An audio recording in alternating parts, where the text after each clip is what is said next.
Um, jadi gini, ada jadi ada proses yang masa kini yang paling terpengaruh kayak gitu. Namun masa kini dalam artian lebih ke morfologi yang sangat berkaitan dengan interaksi manusia kayak gitu. Jadi mungkin yang sangat melekat dengan interaksi manusia di sepanjang sungai, sawah, akhirnya perubahan di sana ada pemanfaatan manusia, tata guna lahan seperti itu. Tapi tidak merubah morfologi secara general ini. Morfologi struktural tidak terlalu signifikan terubah. Morfologi erosional seperti sana, ya dia akan hanya tererosi. Tapi erosinya mungkin akan butuh jutaan tahun yang akan datang dan mungkin akan seperti itu. Jadi untuk kurun waktu dari 5 tahun itu dari 17 sampai 22 Tidak terlalu signifikan perubahannya. Erosi akan tererosi, ya. Perubahan geologinya akan terlalu nggak signifikan. Hanya pada case-case yang kemudian itu berhubungan dengan aktivitas manusia sangat erat. Contoh penggunaan tata guna lahan di sepanjang dataran banjir kayak gitu. Ya, penggunaan tata guna lahan, pemanfaatan manusia di sekitar dataran banjir ya akan sangat signifikan perubahannya. Kayak gitu.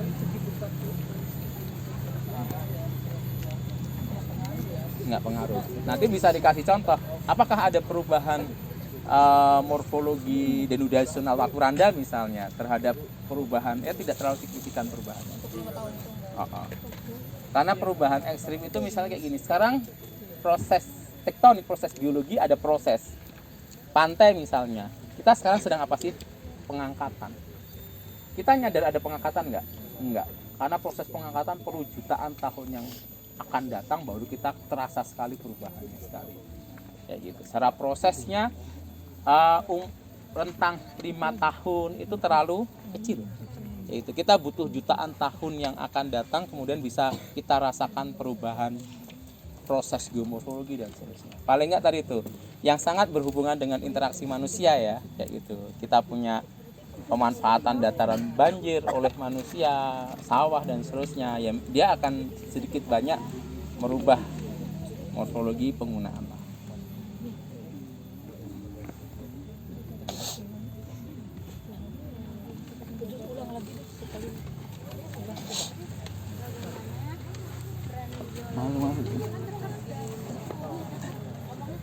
Peran geologi dan geomorfologi terhadap apa? Terhadap masyarakatnya. Oke, jadi peran geologi dan geomorfologi. Jadi dari sisi masyarakat lebih ke, jadi gini, secara insting masyarakat itu tahu mana yang kemudian bisa dimanfaatkan untuk apa, kayak gitu. Akhirnya mereka, ini adalah dataran. Mereka akan lebih spesifik menggunakan atau memilih tanaman-tanaman yang cocok untuk dataran. Misalnya padi.